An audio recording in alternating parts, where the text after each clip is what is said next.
ये मेरी बेटी, इसकी तरफ से मैं हर वो चीज सीख ली। अभी she is a best daughter.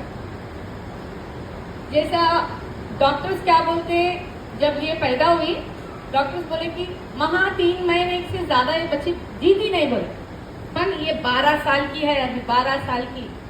मैं बहुत हैप्पी हूँ इसकी तरफ से बहुत कुछ सीख ली मैं, और बहुत कुछ नॉलेज भी है। दूसरे पेरेंट्स को मैं अवेयरनेस लेती हूँ हैदराबाद में, और अभी तो फर्स्ट टाइम है जैराबाद में।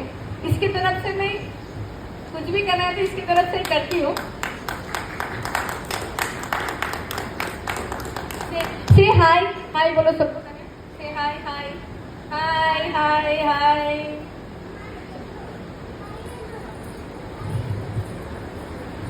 अभी ये प्रोग्राम అవేర్నెస్ ప్రోగ్రామ్ అంటారు దీనికి, ఎందుకంటే చాలా మందికి నాలెడ్జ్ లేదు దీని గురించి. ఆటిస్టిక్ పిల్లలు, డౌన్స్ అయినా కానీ, హైపర్ యాక్టివ్ చైల్డ్ కానీ ఎవరైనా ఉంటారు కదా, తొందరగా వాళ్ళు ఐడెంటిఫై చేయలేరు. చాలా పేరెంట్స్ అట్లా, చాలా మంది పేరెంట్స్ నేను కాల్ చేశాను కానీ మ్యాక్సిమం ఎవరు రాలేరు. కానీ ఉన్న పేరెంట్స్ తోటి నేను క్యాచ్అప్ చేసుకుందామని చెప్పి ప్రోగ్రామ్ స్టార్ట్ చేశాను. యాక్చువల్గా నేనైతే చాలా హ్యాపీ ఉన్నాను. కొంచెం మన జైరాబాద్లో అవేర్నెస్ ఉంది అని చెప్పి అనుకుంటున్నాను. కానీ ఓకే, ఇంకా నెక్స్ట్ ప్రోగ్రామ్స్కి మనం క్యాచ్అప్ చేసుకోవచ్చు అన్నట్టు. ఇప్పుడు ఫస్ట్ మీరు మీ బేబీ గురించి అండర్స్టాండ్ చేసుకోండి. ఏంటి మా బేబీ ప్రాబ్లం ఏంటి? ఇది బై బర్త్ రాదు. కొందరికి డౌన్స్ అంటే బై బర్త్, ఆటిస్టిక్ అంటే బై బర్త్ కాదు. ఇది మనం డెలివరీ తర్వాతనే ఏదైనా ప్రాబ్లమ్స్ వచ్చాయి, అది మనం రికగ్నైజ్ చేసుకొని వాళ్ళకి ప్రాబ్లమ్స్ ఏముంది, ఏం సొల్యూషన్ చేయాలి, థెరపీస్ ఇవ్వాలా, టాబ్లెట్స్ ఇవ్వాలా, ఏం కావాలని చెప్పి మనము 4 డాక్టర్స్ దగ్గర వెళ్ళేసి వస్తాం. కాకుండా మనం ఏంటి, మన పిల్లలకి ఫస్ట్ అటెన్షన్ ఇవ్వాలి. మన పిల్లలు ఏంటి, ఏం చేస్తున్నారని చెప్పి మనం ఫోకస్ చేసుకోవాలి వాళ్ళకి. ఇట్లాంటి పిల్లలు ఏం చేస్తారు అండ్ ఫస్ట్ ఆఫ్ ఆల్ మీరు యాక్సెప్ట్ చేసుకోవాలి మీ పిల్లలని. వీళ్ళు ఏంటి, మన పిల్లలైనా, ఎందుకు ఇలా ఉంటున్నారు అని చెప్పి మనం వాళ్ళు పొజిషన్ ఏంటని చెప్పి మనం యాక్సెప్ట్ చేసి వాళ్ళకి ట్రీట్మెంట్ ఇవ్వాలి. ఆ ట్రీట్మెంట్ కాకుండా మీరు మీ పనులలో బిజీ ఉండి మీ పిల్లలకి లాస్ చేసుకుంటే అది మీకు కూడా లాసే. అది యాక్చువల్లీ నేనేంటంటే మా పాప గురించి బాగా సఫర్ అయ్యి ఇక్కడ వరకు వచ్చానండి. ఫస్ట్ ఆఫ్ ఆల్ మా ఫాదర్ అయినా కానీ, మా మదర్ అయినా కానీ, మా హస్బెండ్ అయినా కానీ నాకు చాలా support. Wife and husband first support ఉంటేనే మనం పిల్లలకి ఏదైనా నేర్చుకునేది. ఇప్పుడు మా ఫాదర్ చాలా సపోర్టివ్, మా మదర్ కూడా చాలా స్ట్రగుల్ పడ్డారు మా పెద్ద పాప గురించి. నాకు 3 పిల్లలండి. పెద్ద పాప డౌన్స్ అంటే 2 పిల్లలు నార్మల్ కిడ్స్, ఒకడేమో 6 ఇయర్స్, చిన్న పాప 2.5 ఇయర్స్. వాళ్ళతో నేను పెద్ద పాపకి చాలా మంచిగా హ్యాండిల్ చేసుకుంటాను. కొందరు పేరెంట్స్ ఏంటంటే ఇంకో ఒక్క బేబీ తర్వాత ఆటిస్టిక్ డౌన్స్ ఉంటారు కదా, హైపర్ పిల్లలు ఉంటారు కదా, వాళ్ళ ఒక్క బేబీ తర్వాత ఇంకో బేబీ కనలేరు. ఎందుకు అంటే మనం వీళ్ళకి చూడడానికి సరిపోతలేదు మేడం, ఇంకోటి కానీ ఏం చేయాలని పొజిషన్ పేరెంట్స్ కూడా ఉన్నారు.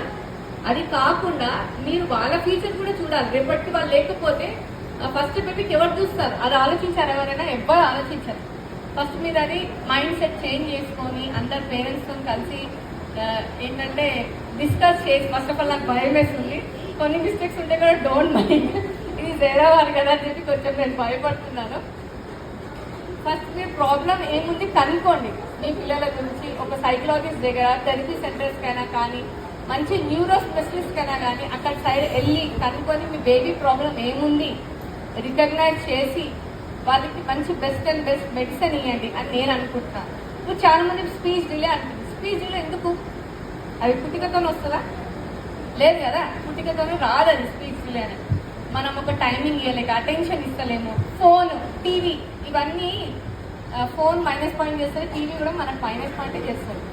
అలా అందరి చిన్న విషయాలే కొంచెం డిలే చేస్తే మనకు అది బెస్ట్ అన్నట్టు పిల్లలకి.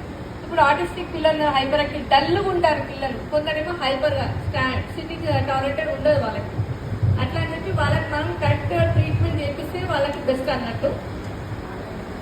ఇప్పుడు చాలా మంది పేరెంట్స్ నుంచి సిటీ చైల్డ్ పిల్లలు వచ్చారు. ఇప్పుడు ఆల్రెడీ హైపర్ యాక్టివ్ పిల్లలు ఉన్నారు, నేను చూస్తూనే ఉన్నాను. వేరే పేరెంట్స్ కూడా వచ్చేది ఉంటే వాళ్ళు రాలేదంటే నేను కొంచెం డిసప్పాయింట్ అయినాను.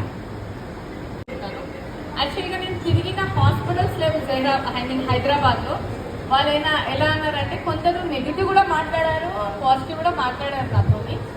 పేరెంట్స్ ఏమంటారు, డాక్టర్స్ ఏమంటారంటే తను క్యూర్ కాదండి, తను ఇలానే ఉంటుంది, మీరు నెక్స్ట్ బేబీ ఛాన్స్ తీసుకోకండి, నెగిటివ్నెస్ ఉంటుంది. కానీ మనం గట్టిగా ఉండాలి. యాజ్ ఎ పేరెంట్, మదర్ అయినా కానీ ఫాదర్ అయినా మనం గట్టిగా ఉంటేనే ఏదైనా మనం చేసేది. లేకపోతే మనం ఏం చేయలేము. మనం గట్టిగా ఉంటాం. ఇప్పుడు నేనున్నాను, చాలా అంటే చాలా సాయి తన్వి గురించి నేను ఎంత బర్డన్ ఎంత స్ట్రగల్ చేసినా అంటే తను ఒక లాస్ట్ స్టేజ్లో ఉండే లిటరలీ. ఎట్లా అంటే కొరికే స్టేజ్లో డౌన్స్లో ఆర్టిస్టిక్ రాదు. ఫస్ట్ ఆఫ్ ఆల్ డౌన్స్లో ఎప్పుడు ఆర్టిస్టిక్ రాదు. కానీ నాకు నాలెడ్జ్ లేక తను డౌన్స్లో ఆర్టిస్టిక్ హైపర్ యాక్టివ్ చైల్డ్ అయింది. ఎట్లాంటి స్టేజ్లో అంటే తన కొరికే స్టేజ్లో ఉండే, సెల్ఫ్ కొరికే స్టేజ్లో, మళ్ళీ వేరే పిల్లలనైనా కానీ మా మదర్ అయినా కానీ మా హస్బెండ్ కొరికే స్టేజ్లోకి నేను ఇక్కడ వరకు తీసుకొచ్చానండి. యాక్చువల్గా వితౌట్ థెరపీ, నేను హోమ్ థెరపీనే చేశాను. నో మెడిసిన్ నేను ఇచ్చేది పాపకి, ఓన్లీ ఒక థైరాయిడ్ టాబ్లెట్ నేను ఇచ్చాను అంతే. ఇప్పుడు వరకు అదే ఇస్తున్నాను. ఇప్పుడు థెరపీ చేపిస్తున్నాను. ప్లస్ నేను కూడా సైకలాజిస్ట్ లాగా ట్రైనింగ్ తీసుకుంటాను. ఆల్రెడీ ఫైనల్ అయిపోయింది. నాదేంటంటే పిల్లలకి కమ్మ పేరెంట్స్ కూడా అవేర్నెస్ ఉన్నారు. జైరాబాద్లో చాలా మంది పేరెంట్స్ ఎలా ఉన్నారంటే అవేర్నెస్ వాళ్ళకి లేదు. ఫస్ట్ పిల్లలకు కూడా యాక్సెప్టెన్సీ లేదు. ఎందుకు ఇలా అని చెప్పి సార్ కూడా అన్నారు. చాలా మంది పిల్లలు ఉన్నారు మన జైరాబాద్లో, మేడం కూడా ఉన్నారు. కానీ నేను కూడా రికగ్నైజ్ చేసి కాల్ చేసి చెప్పాను, కానీ వాళ్ళు రాలేదు. కానీ ఫస్ట్ మీ పిల్లల్ని యాక్సెప్ట్ చేస్తేనే ఏదైనా అయ్యేది, లేకపోతే ఏది కాదు. వాళ్ళకి ఏ స్కూల్లో వెళ్ళి మన పిల్లలకి ఏ స్కూల్లో తీసుకోరు యాక్చువల్గా. సో ఆ స్కూల్స్లో మా స్కూల్లో ఇట్లాంటి పిల్లలను తీసుకోరు అంటే మీరు డిసప్పాయింట్ కాకుండా బీ పాజిటివ్ వేలో తీసుకుంటేనే మనం మన పిల్లలకి పాజిటివ్ నేర్పించచ్చు ఏదైనా కానీ. లేకపోతే మనం ఏం నేర్పించలేము దిక్కు. నేను మా పాపకి ఒక ఐ థింక్ మంచి స్కూల్స్లో అడ్మిషన్స్ కానీ వెళ్ళాను. కానీ నాకు ఎట్లా డిసప్పాయింట్ అయిందంటే ఈ పాప డౌన్స్ అండి, షాడో టీచర్ పెట్టేసేది, హైపర్ యాక్టివ్ చైల్డ్ అండి. సారీ, మాకు అడ్మిషన్స్ మేము ఇవ్వమండి. స్పీచ్ డిలే కదండి, ఒక సైకరాటిస్ట్ దగ్గర తీసుకెళ్ళండి, లేకపోతే మన న్యూరో స్పెసిఫిక్ దగ్గర తీసుకెళ్ళండి, అక్కడికి వెళ్ళి ఇక్కడికి వెళ్ళి అన్నారు. కానీ ఒక పాజిటివ్ వేలో నాకు ఎవరు ఇవ్వలేదు. నాకు రెస్పాన్స్ ఒక పాజిటివ్ వేలో నాకు రెస్పాన్స్ ఎవ్వరు ఇవ్వలేదు ఇప్పుడు వరకు. కానీ నేను హ్యాజ్ ఎ స్ట్రాంగ్ మదర్. నా ఫీలింగ్ నేను స్ట్రాంగ్ ఉన్నా, వేరే పేరెంట్స్ కూడా స్ట్రాంగ్ కావాలి వాళ్ళ పిల్లల గురించి నేను ఈ అవేర్నెస్ ప్రోగ్రామ్ పెట్టాను. యాక్చువల్గా చాలా మంది పేరెంట్స్ డిప్రెషన్ అయిపోయి పిల్లలను చూసి డిప్రెస్ అయిపోయి మా బాబు ఇలానే ఉంటాడా, మా పాప ఇలానే ఉంటాడా, నెక్స్ట్ ఏంటి అని చెప్పి మీరు స్ట్రాంగ్ అయ్యి మీ పిల్లల గురించి మీరు ఏం చేయాలని చెప్పి ఆలోచించి ఏదైనా స్టెప్ వేయాలి. ఇది ఫస్ట్ ఆఫ్ ఆల్ జైరాబాద్లో ఫస్ట్ టైం ఈ ప్రోగ్రామ్ చేసినప్పుడు చాలా మంది పేరెంట్స్ రావాలి అనుకుంటున్నారు, కానీ రాలేదు. కానీ నా అవేర్నెస్ అయితే చాలా అంటే చాలా సపోర్ట్ చేస్తున్నాను ఈ అవేర్నెస్ ప్రోగ్రామ్కి.